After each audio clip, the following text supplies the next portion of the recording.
नमस्कार, knocking-news.com में आपका स्वागत है। मैं हूं गिरिजेश वशिष्ठ। एक बहुत इम्पॉर्टेंट खबर है, बड़ी खबर है, अभी थोड़ी देर की पहले की खबर है। सबसे पहले तो वो तस्वीरें मिल गई हैं जले हुए नोटों की, जो यशवंत वर्मा दिल्ली हाई कोर्ट के न्यायाधीश नंबर 2 पोजीशन पे थे, उनके घर में आग की घटना के दौरान जो तस्वीरें ली गई और जो नोट जले थे उसके वीडियो आ गए हैं।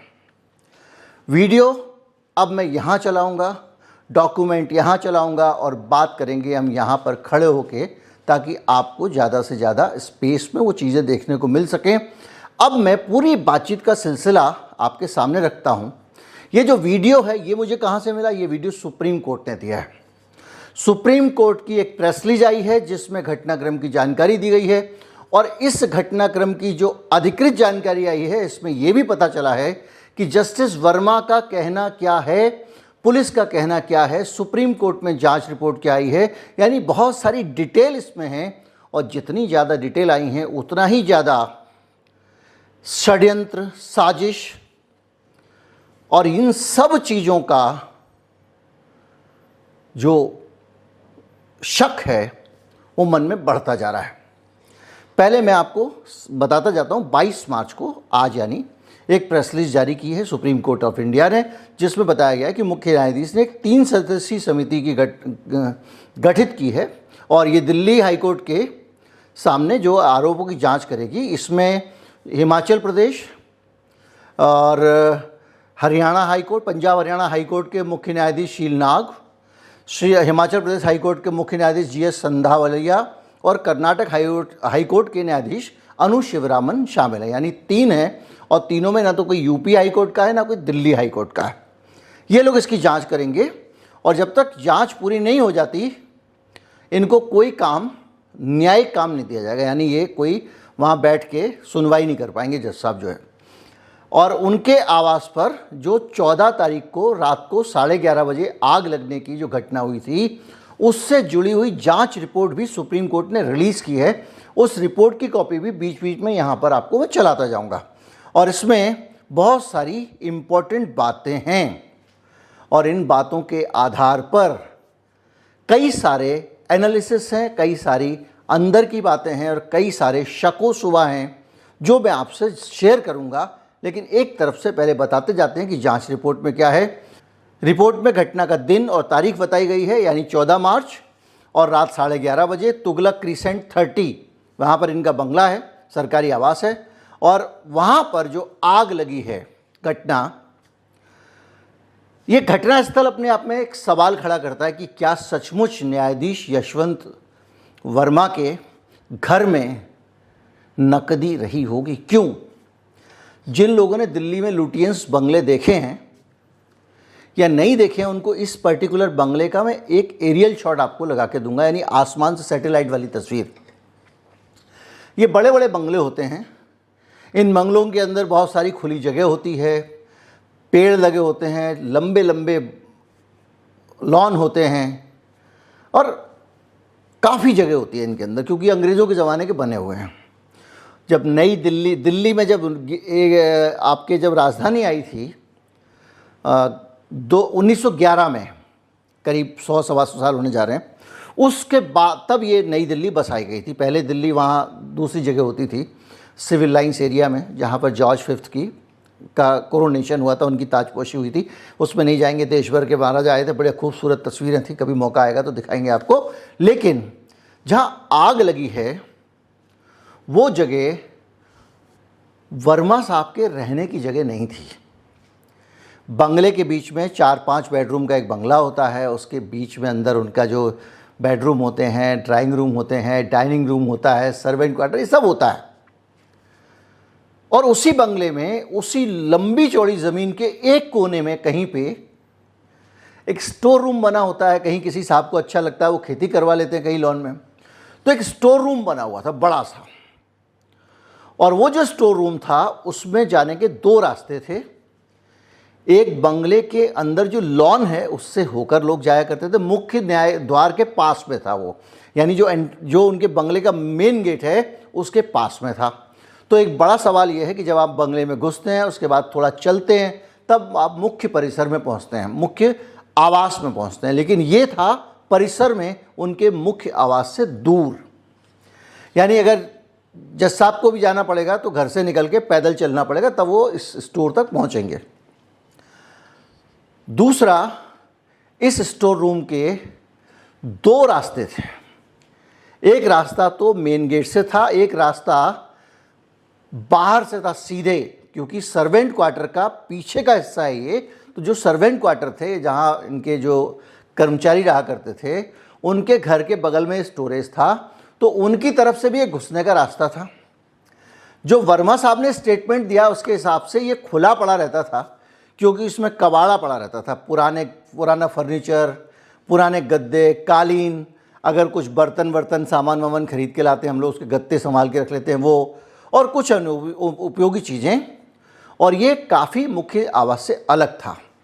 और इसकी सूचना दिल्ली पुलिस के जो कमिश्नर है संजय अरोड़ा, उन्होंने टॉप लेवल पे दी थी। ये जो जांच रिपोर्ट बता रही है वो है, बाकी अभी और आएंगे एनालिसिस पे हम। इस दौरान करेंसी मिलने का भी दावा किया गया था, इस कमरे में जली हुई अवस्था में करेंसी। और जो वीडियो है जो आप देख रहे हैं साइड में, उसमें वो करेंसी जो है ऐसी ही ज़मीन पे पड़ी हुई है, ना कि किसी अलमारी में। इसमें 15 मार्च को पुलिस आयुक्त ने मुख्य न्यायाधीश को आग लगने की जानकारी दी है, यानी दिल्ली हाई कोर्ट के चीफ जस्टिस को। और वहाँ से पुलिस ने जली हुई नकदी और दूसरी चीज़ों की तस्वीरें ली, और प्रारंभिक रिपोर्ट ये जो तैयार की गई है आग लगने के अगले दिन। उसके बाद 16 तारीख को, उसके अगले दिन, वहाँ रखे हुए मलबे को हटा दिया गया था। अब इस कमरे तक केवल जो कर्मचारी थे वहाँ, उनके घर में काम करने वाले, माली और भारत सरकार के पीडब्ल्यूडी जो डिपार्टमेंट है, यानी केंद्रीय पीडब्ल्यूडी डिपार्टमेंट, उसके कर्मचारी पहुंच सकते थे। यानी जितने भी वहाँ पर नौकर चाकर आप कहें, उनका ही उस कमरे में आना जाना था। पुलिस ने कॉल डिटेल भी मांगे हैं इनके पिछले 6 महीने के, कि ये किससे किससे बात करते थे। यहाँ फंस गया सीएम, अभी आएंगे। यानी इस मामले में अगर नकदी वकदी में इनका कोई इन्वॉल्वमेंट हो या ना हो, उस पर हम आएंगे, लेकिन फिर भी कहीं ना कहीं कोई ना कोई बातचीत किस किस से की है, उन लोगों से पूछताछ करके कुछ निकलेगा ज़रूर।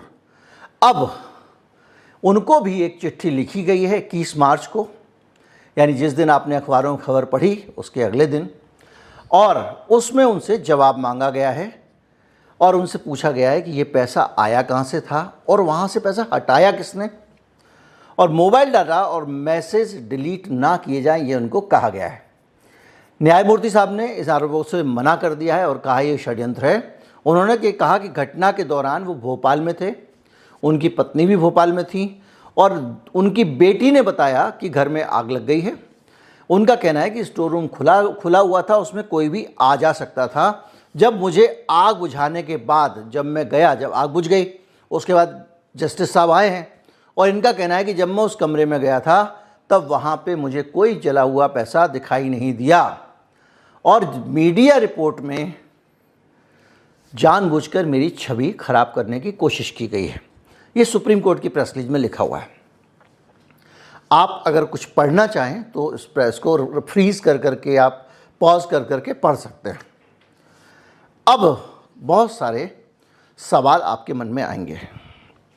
पहला ये कि अगर कोई ऐसी जगह थी जहाँ कोई भी आ जा सकता था, और कोई भी मतलब सीपीडब्ल्यूडी के कर्मचारी, जो मतलब सरकारी कर्मचारी रोज़ आने वाले हैं, क्योंकि वहाँ पे जो उसकी देख रेख है, लॉन की देख रेख है, टूट फूट मरम्मत, बिजली ख़राब हो जाए, नल ख़राब हो जाए, ये सब मेंटेनेंस का काम सीपीडब्ल्यूडी करता है इन लोगों के बंगले में। इनको प्लम्बर खुद नहीं बुलाना होता, सरकारी होता है।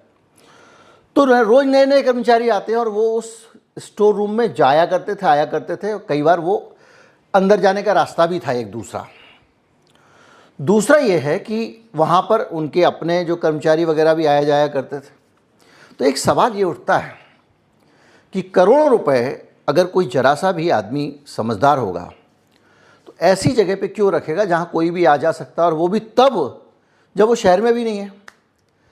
पैसे को आदमी छिपा के रखेगा, सहेज के रखेगा कि ऐसी जगह रखेगा जहाँ कोई भी घुस जाए, कोई भी निकल जाए। तो ये नकदी कहाँ से आई, ये बड़ा सवाल है। अगर जस्टिस वर्मा को 2 मिनट के लिए मान लें कि जस्टिस वर्मा को नहीं पता था, वो उनकी नकदी नहीं थी, तो ये कैश आया कहाँ से, कैसे आया? क्या जिन सारे कर्मचारियों की एक्सेस वहाँ पर थी उनके ज़रिए ये कैश अंदर गया? क्या ये कैश कुछ समय के लिए आया था और चला जाना था और किसी ने इसको एक सेफ जगह मानकर इसलिए रखवा दिया कि दिल्ली हाई कोर्ट के जज का घर है, वहाँ कोई ना शक करेगा या न जाएगा, और इससे पहले वो कैश वहाँ से निकलता उस जगह में आग लग गई? इस कैश के बारे में वर्मा साहब क्या जानते थे या नहीं जानते थे, बड़ा सवाल है। और उस कैश को वहाँ से हटाया तो किसने हटाया भाई? आग लग गई, वीडियो बनाया, किसने हटाया और कहाँ गया? एक बड़ी बात यह है। और इसमें सबसे बड़ी बात यह कि जो दिल्ली फायर सर्विस का चीफ था, जो कल शाम को आके कह रहा था कि वहाँ पर कोई रुपया नहीं पाया गया था, फायर ब्रिगेड, जब तक फायर ब्रिगेड वहाँ पर थी कोई रुपया नहीं था, आग बुझा के हम दिल्ली पुलिस को हैंडओवर करके चले गए। ये फायर डिपार्टमेंट का बयान है। इसका मतलब क्या है? इसका मतलब क्या ये है कि जस्टिस वर्मा के घर में आग लगने की घटना के बाद, फायर ब्रिगेड के जाने के बाद कुछ ऐसा हुआ जिसके कारण, मैं अभी ये समझेंगे कि ऐसा क्यों किया जा सकता है, जिसके कारण जस्टिस वर्मा को लपेटने के लिए ये कैश वहाँ रखा गया। दूसरा, अगर ये वहाँ पर कैश किसी ने रखा तो किसने रखा? तीसरा, अगर जस्टिस वर्मा का कैश था तो ये सवाल तो बहुत नेचुरल सवाल है कि पैसा आया कहाँ से उनके पास। दूसरा, अगर उनका पास पैसा था, उनका अपना पैसा था, तो वो ऐसे कैसे डाल देंगे एक तरफ एक कोने में करोड़ों रुपया? भाई आप कुछ रुपए भी थोड़े बहुत भी होते हैं तो आपको, अगर 5,000 रुपये भी होते हैं तो आप पैंट के अंदर वाली पॉकेट में रखते हो, भाई कोई काट ना ले, है ना? सफ़र में जाते हो 6 जगह रखते हो। चलो मान लिया उनका पैसा ऐसा ही हराम का पैसा होगा, मान लेते हैं 2 मिनट के लिए, तो भी किसी की नज़र ना पड़े, इतने कर्मचारी घूमते हैं वगैरह वगैरह, तो पैसा वहाँ कैसे आया? तो क्या हम ये मानकर चलें कि उनको फंसाने की कोशिश हुई है? क्या हम ये मानकर चलें कि उनको लपेटा गया? क्या ये मानकर चलें कि वहाँ करेंसी और नकदी प्लांट की गई ताकि जस्टिस वर्मा को बदनाम किया जा सके, और वो भी तब जब वो यहाँ पर नहीं थे? अब एक सवाल ये भी आएगा, तो आग कैसे लगी?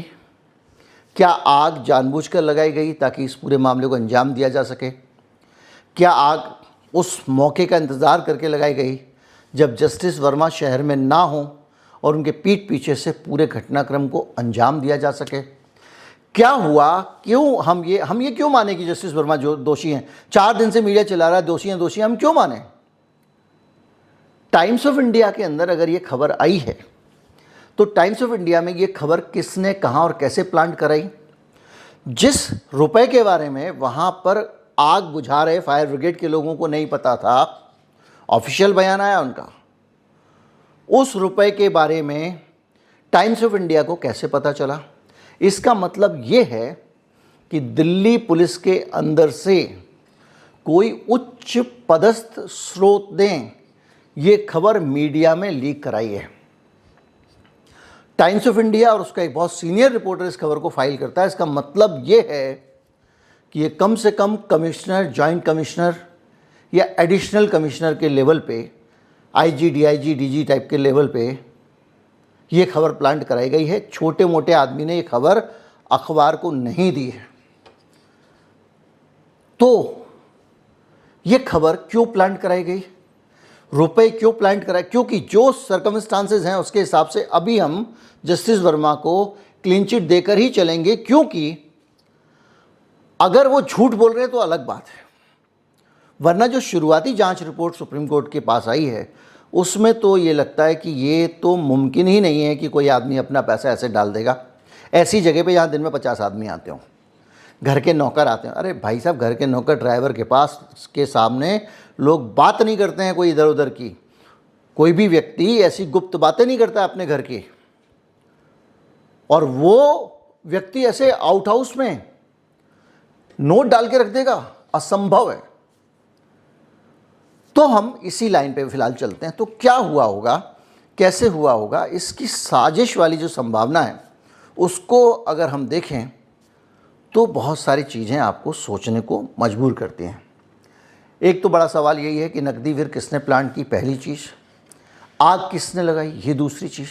आग लगी तो कैसे लगी, ये बड़ी चीज़। अगर लगाई नहीं तो लगी कैसे, और आग लगने के बाद फायर ब्रिगेड वालों को वहाँ पर नोट क्यों नहीं मिले। और उसके बाद दिल्ली पुलिस को अमित शाह जी के अंडर में आती है, वो अचानक नोट कहाँ से मिल गए, जो नोट जस्टिस वर्मा को भी नहीं मिले। क्योंकि जब वो वहाँ आए होंगे और उस जगह को देखने गए होंगे तो ऐसा तो हुआ नहीं होगा कि उन्होंने अपने सारे स्टाफ को सबको कह दिया हो, कोई इधर नहीं आएगा, मैं देखने जा रहा हूँ मेरे नोट जले कि नहीं जले। निश्चित तौर पे 2-4 लोग स्टाफ के, बाकी लोग भी उनके साथ में रहे होंगे देखने के लिए। कोई उनको दिखाने ले गया होगा, इतने बड़े अधिकारी हैं, उनको कहा होगा देखिए साहब चलिए आग लग गई, चलो आओ।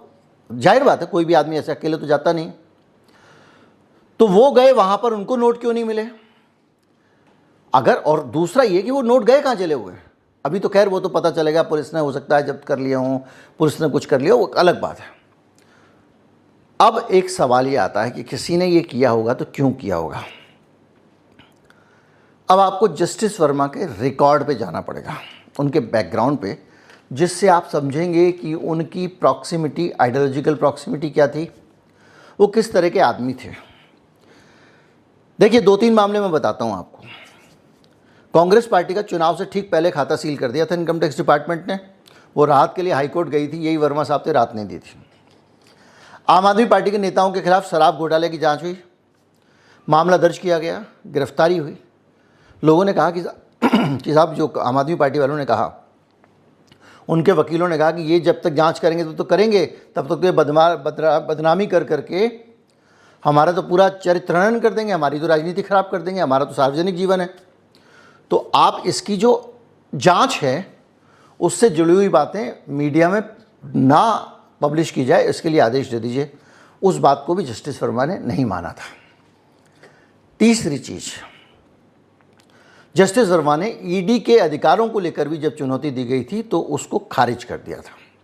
ये 3 चीज़ें इनका जो रिकॉर्ड है। इसके अलावा और भी बहुत सारी चीज़ें बहुत सारी जगहों पे चल रही हैं, उन पे मैं नहीं जाऊंगा, डिटेल गड़बड़ हो जाएगा। तो रुझान जस्टिस वर्मा, और दूसरा वो एक 2 तरह की विचारधाराएं होती हैं। जनता के हित वाली होती है वामपंथी, जो जनहित की बात करती है, गरीब गुरबे की बात करती है, समानता की बात करती है। और एक अथॉरिटेरियन माइंडसेट होता है जो सरकार और सत्ता तंत्र के तरफ से सोचता है, जो कहता है कि तुम नागरिक हो, औकात में रहो, हम राजा हैं। तो इनके जो फैसले थे वो ज़्यादातर जो सरकार के कानून थे वो भले ही मनमाने हो या कुछ भी हो, उन पे सवाल नहीं उठाते थे, बल्कि ये उसको ज़्यादा स्ट्रांगली एग्जीक्यूट करते थे, कार्यपालिका के पक्ष में रहते थे, जो इनके पुराने फैसले। अब यहाँ से हम वापस आ जाते हैं, आइडियोलॉजिकल मामला हुआ। एक आदमी और है जिसकी आइडियोलॉजिकल प्रॉक्सिमिटी थी भारतीय जनता पार्टी से, रणवीर अलावादिया। एक इंडिया गॉट टैलेंट टाइप का कुछ शो था, गाली गलौच उसने बहुत सारी की, और उसके बाद में उस भाई को, उसको वायरल हुआ, उस पर बवाल हुआ। और रणवीर अलावालिया के आने के बाद एक नई बहस इस देश में खड़ी हो गई कि ये जो मीडिया है, OTT प्लेटफॉर्म है, ये है वो है, इनकी आज़ादी ख़त्म करो, अभिव्यक्ति की स्वतंत्रता ख़त्म करो। 70 साल से अभिव्यक्ति की स्वतंत्रता कोई रणवीर अलावादिया तो नहीं आया भी तो कानून ने उसका इंतज़ाम किया। तो आज आप उसका इंतज़ाम करने के बजाय देश में अभिव्यक्ति की स्वतंत्रता ही ख़त्म करना चाहते हो, यानी हमारे आपके जैसे जो पत्रकार लोग हैं उनकी स्वतंत्रता छीनना चाहते हो। दूसरे चैनल पे वीडियो है कि RTI में भी सरकार ने, ये देखिए ये चेंजेस चल रहे हैं, और इसको मुझसे अगर आप पूछोगे तो मैं उससे जोड़ के वो देखता हूँ, आपको लगेगा कि क्या क्या ऊंची ऊंची बातें कर रहा है। जब ये 24 के चुनाव से पहले थम ठोक के भारतीय जनता पार्टी और RSS की आइडियोलॉजी के लोग कहते थे कि ये देश डेमोक्रेसी के लायक नहीं है, यहाँ पे एक हिटलर चाहिए, यहाँ पे एक तानाशाही चाहिए और इस चुनाव को जीतने के बाद फिर कभी चुनाव नहीं होगा। इस चुनाव को जीतने के बाद इस देश में 50 साल तक भारतीय जनता पार्टी रहेगी। इस टाइप की बातें वो किया करते थे। चुनाव जीते हैं, साल भर अभी नहीं हुआ है। लेकिन अगर आप घटनाक्रम को देखें, भारत में जो डाटा प्रोटेक्शन एक्ट है उस एक्ट को बदल दिया गया है। कोई भी अब मीडिया हाउस, मेरे दूसरे चैनल पे वीडियो है, अब इंक्वायरी और जांच करके किसी भी व्यक्ति की जानकारी नहीं पा सकेगा। जैसे जस्टिस वर्मा साहब की कितनी संपत्ति आप आरटीआई से पता नहीं कर सकते हो, कितने असला हैं, उनके ऊपर कितने क्रिमिनल केस हैं किसी नेता के ऊपर, ये भी पता नहीं कर सकते। यानी कोई भी जानकारी जो निजी जानकारी है, सार्वजनिक जीवन में जो बड़े लोग हैं, या शादी हुई है कि नहीं हुई है, मोदी जी की कुंवारे हैं कि नहीं है, उनकी डिग्री पास हुआ था कि नहीं हुआ था, अब ये आप नहीं मांग सकते हो। आरटीआई एक्ट के पर कतर दिए गए, लेकिन आरटीआई एक्ट को बदले बगैर एक और एक्ट बनाकर डाटा प्राइवेसी वाला जो एक्ट है उस पर मैंने दूसरे चैनल पे वीडियो बनाया। तो रणवीर अलाहाबादिया के आने के बाद हमने क्या किया कि जो हमारा मीडिया इंस्टीट्यूशन था उसके ऊपर सवाल उठा के एक माहौल बनाया समाज में, और सरकार एक्ट ला रही है, आईटी एक्ट में संशोधन ला रही है, और हमारी आपकी बोलने की आज़ादी जो है वो सरकार को सबसे ज़्यादा कर रही है, यानी मीडिया का गला दबाना। रणवीर अलाहाबादिया वाले केस से भी सरकार ने एक माहौल बनाया कि इस देश में लोकतंत्र होना नहीं चाहिए, और ज़रूरत से ज़्यादा लोकतंत्र वाली बात जो कहते थे ये लोग, उस बात को पुश किया। यानी जो आपकी अभिव्यक्ति की स्वतंत्रता है, और आरटीआई के ज़रिए जो आपको ताकत मिली हुई थी, जिससे आप पता कर सकते थे कि ये कमाता तो 222 रुपये महीने, 3 करोड़ उसके पास कहाँ से आए, वो पूछ सकते थे आप, वो अधिकार भी आपसे ले लिया। अब खतरा कहाँ से है? देखिए, जो इंस्टीट्यूशंस हैं उनमें सबसे ज़्यादा खतरा एग्जीक्यूटिव को किससे रहता है? न्यायपालिका से रहता है, क्योंकि न्यायपालिका जो है वो ही बार बार इनको पकड़ लेती है। अलग बात है इन्होंने न्यायपालिका को भी मैनेज करने की कोशिश की है, लेकिन फिर भी अगर अदालत ने किसी को घोषित कर दिया कि ये चोर है, तो इस देश में मानते हैं कि वो चोर है, और कोई भी अदालत के उस पर सवाल नहीं उठाता। एक स्वीकार्य तथ्य है। हालांकि बहुत सारे मामलों में अभी पीछे के समय में अदालतों को भी लपेटने की कोशिश की गई है, और ये जो केस है ये आपको देखने में छोटा केस लगता है, आपको लगेगा कि एक जस्टिस साहब, लेकिन जस्टिस साहब के घर में जो कुछ हो रहा है वो पूरी की पूरी न्यायपालिका की प्रतिष्ठा पे हमला है। आज न्यायपालिका की ये साख है कि किसी आदमी को कोर्ट ने अगर घोषित कर दिया कि ये दोषी है, तो लोग उसको स्वीकार करते हैं कि भाई हमारी न्यायपालिका ने कहा है, सही कहा होगा। आदमी जरा सी बात पे कहता है मैं कोर्ट चला जाऊंगा, उसको नहीं पता है कोर्ट जाने में कितने पापड़ बेलने पड़ते हैं, कितने धक्के खाने पड़ते हैं, सालों साल लग जाते हैं, लेकिन भरोसा है, क्योंकि न्यायपालिका की एक बड़ी साख है इस देश में। लेकिन इस मामले में अगर बहुत सारे, जैसे आप खुद ही देख रहे हैं, आप वीडियो देख रहे हैं, आपको अगर ये मामला न्यायपालिका की बदनामी का सबब बनता है, तो आने वाले समय में अगर न्यायपालिका सरकार के खिलाफ या कार्यपालिका की मनमर्जी के खिलाफ कोई फैसला सुनाती है, कोई निर्णय लेती है, तो सोशल मीडिया पे उसको लपेटा जा सकेगा। और हर बार आपके पास उदाहरण होगा, जज के घर में तो 50 करोड़ निकले थे, कोई कह रहा 15 करोड़ निकले थे, 20 करोड़ निकले थे। तो इस संभावना से भी इनकार नहीं किया जा सकता कि एक जज की कुर्बानी, भले उसने दी हो या किसी ने उससे दिलवाई हो, या उसके घर में वो नोट प्लांट किए गए हों, आग लगवाई गई हो, कुछ भी संभव है। जांच होगी तो निकल के आएगा सच, और आज के ज़माने में जांचों में भी कितना सच निकलता है भगवान ही जानता है। लेकिन एक चीज़ पक्की है कि बहुत ज़्यादा प्रतिष्ठा न्यायपालिका की कम होगी। न्यायपालिका की प्रतिष्ठा कम होने का मतलब ये है कि इस देश में सरकार पे अंकुश लगाने वाला एक और संस्थान कमज़ोर पड़ गया। सीएजी का हाल आप जानते ही हैं, और बीच बीच में भले ही कितना रियायत दे, लेकिन न्यायपालिका अंकुश लगा के रखती है, कान तो खींचती रहती है। नहीं उन्होंने आधार को मैंडेटरी करने दिया तो नहीं करने दिया। ऐसे अनेक फैसले हैं, बावजूद इसके कि ऐसे बहुत सारे अनेक फैसले भी हैं जो नहीं होने चाहिए थे। लेकिन अगर ये पूरा मामला देखा जाए तो 2025 में एग्जीक्यूटिव को ताकत देता है। कैसे देता है? क्योंकि हम और आप 2 दिन से यही कह रहे हैं कि भाई मेरे घर में ईडी का छापा पड़ सकता है, तो उसके यहाँ क्यों नहीं पड़ सकता? बाकायदा पूरा आरएसएस कैंप, उपराष्ट्रपति भारत के जगदीप जंगड़ वो कमेंट कर रहे हैं कि भाई अगर ये कोई नेता होता तो उसको तो लपेट दिया गया होता। यानी बार बार न्यायपालिका की स्वायत्तता को टारगेट किया जा रहा है। तो एक तो उसकी साख को, और दूसरा न्यायपालिका को कार्यपालिका के अंडर में लाने का एक लगातार प्रयास इस सरकार की तरफ से हो रहा है। इस पर बहस भी छेड़ते हैं, सोशल मीडिया पे अभियान भी छेड़ते हैं, और बहुत सारे जो ज्यूरिस्ट हैं उन्होंने भी इस बीच में लगातार न्यायपालिका पे हमले किए हैं। ये चाहते हैं कि जो न्यायाधीश हैं उनके चुनाव का जो तरीका है, उनको चुनने का तरीका है, वो तरीका ऐसा हो जिसमें मोदी जी की चले, यानी कार्यपालिका का दखल हो। आज क्या है कि कौन बनेगा जस्टिस या चीफ जस्टिस या जो भी बनेगा, वो खुद यही तय करते हैं न्यायपालिका वाले। यहाँ तक कि राष्ट्रपति के पास भी जो रिकमेंडेशन जाती है, राष्ट्रपति को जो सलाह है, वो भी कैबिनेट नहीं देती है, खुद कॉलेजियम देता है। कॉलेजियम का रोल राष्ट्रपति के सलाहकार का रोल बना हुआ है। तो पूरी कोशिश ये है कि अगर हम उसकी साख को मलिन करें, हम उसको बार बार हमला करें, उसको बार बार कमज़ोर करें, क्योंकि एक ही इंस्टीट्यूशन बचा हुआ है। सारे इंस्टीट्यूशंस का हाल आप देख लीजिए, सीएजी का हाल देख लीजिए, 50 इंस्टीट्यूशंस हैं आप देख लीजिए। जो हमारा बहुत अलग बहस चली जाएगी, बहुत सारे हैं, जो डाटा वाला, सर्वे वाला, इवन बहुत सारी चीज़ें हैं। अब तो सेबी वेबी भी संदेह में आ गए, ट्राई व्राई के ऊपर भी सवाल उठ चुका है।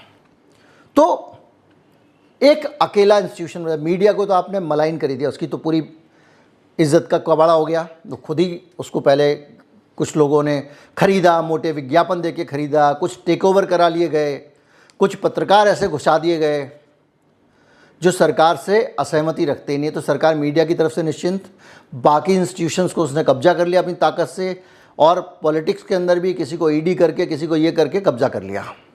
न्यायपालिका बची है। अब इसके बाद अगर न्यायपालिका भी उनके काबू में आ जाती है तो फिर आप आ गई तानाशाही, लोकतंत्र खत्म हो गया। और कैसे लोकतंत्र खत्म होगा?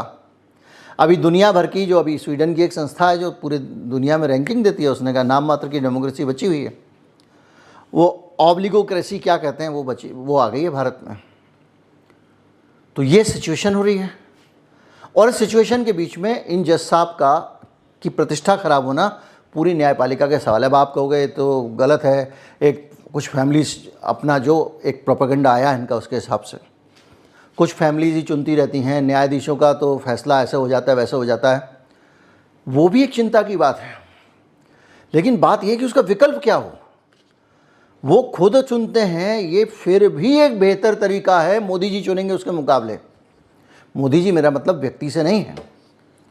अगर कार्यपालिका अगर जजों को चुनने लग जाएगी तो क्या होगा आप कल्पना कर सकते हैं। वैसे ही न्यायपालिका की साख अलग अलग समूहों पर ख़राब की गई है। एक हमारे यहाँ मुख्य न्यायाधीश होते थे, बाद में राज्यसभा में चले गए। उनके बहुत सारे फैसले, रफ़ाइल पे बंद लिफाफे में जानकारी ले लेना और झूठी जानकारी को सही मान लेना, जो बाद में एक्सपोज हो गई। द हिंदू के डॉक्यूमेंट्स आए उसके बाद में। उन्हीं साहब के ऊपर एक पहली बार हुआ इतिहास में दुनिया की न्यायपालिका के कि मेरे ऊपर आरोप लगे, मैं ही जज बन के बैठ के फैसला करूं। एक यौन उत्पीड़न का आरोप लगा, एक महिला कर्मचारी ने लगाया उन्हीं के अंडर में, और उस मामले की सुनवाई खुद ही बैठ के कर रहे हैं। ये भी नहीं कि 4 जज को जो साथ में बिठा लेते, खुद ही को क्लीन चिट दे दी। तो स्थिति बहुत विकट है और भारत के लोकतंत्र के लिए सबसे चुनौतीपूर्ण समय है। आज हमारे अपने भविष्य पे, देश के भविष्य पे एक बड़ा सवालिया निशान है, और हमारे लोकतंत्र के जो संतुलन है, चेक्स एंड बैलेंसेस हैं, सबकी ताकत को संतुलित रखा गया है। क्योंकि एक की ज़्यादा हो जाएगी दूसरे को खा जाएगा। पहले ही इनकी ताकत ज़्यादा हो चुकी है कार्यपालिका की, और बढ़ जाएगी तो दिक्कत हो जाएगी। इलेक्शन में धांधली वांधली, ईवीएम सीवीएम 50 आरोप आते रहते हैं। वोटर लिस्ट में एक ही नंबर के कई कार्ड निकल रहे हैं। एक घर में 150 आदमी का वोट निकल रहा है। लाखों वोटर चुनाव से पहले इकट्ठे होते जा रहे हैं। तो ये सब चीज़ें जो हो गई हैं, चुनाव आयोग संस्था से याद आया उसका क्या हाल है। तो ऐसे में ये जो समय है न्यायपालिका की साख बचाने के लिए बहुत अहम है। और ये वो समय है कि अगर एक बेईमान न्यायाधीश अगर अपने आप को ईमानदार भी साबित कर ले, मैं इनकी बात नहीं कर रहा हूँ, तो भी ये अच्छा शगुन है इस देश के लोकतंत्र के लिए। उम्मीद करता हूँ इस बात को आप इस तरह नहीं लेंगे कि मैं किसी का बचाव कर रहा हूँ, बल्कि मेरी चिंता व्यापक है, इस देश के संविधान को और इस देश की संप्रभुता को बचाने की है और इस देश के लोकतंत्र को बचाने की है। इसलिए ये जांच होना बहुत ज़रूरी है कि वहाँ पर साजिश तो नहीं थी तो क्या थी, और ये जो नोट के बंडल मिले हैं, ये बंडल किसके थे, कैसे आए, आग कैसे लगी, कहाँ गायब हो गए अचानक, फायर ब्रिगेड वालों को क्यों नहीं दिखे, पुलिस वालों को क्यों दिख गए, खुद न्यायाधीश को क्यों नहीं दिखे, बाद में कहाँ गए, ये बहुत सारी चीज़ें अभी धीरे धीरे निकल के आएंगी, पता चलेगा। उम्मीद करता हूँ इस वीडियो से आप बहुत कुछ समझ गए होंगे, मामला स्पष्ट हो गया होगा। ज़्यादा से ज़्यादा लोगों तक पहुँचाएं, चैनल को सब्सक्राइब कर लें। नमस्कार, जय हिंद।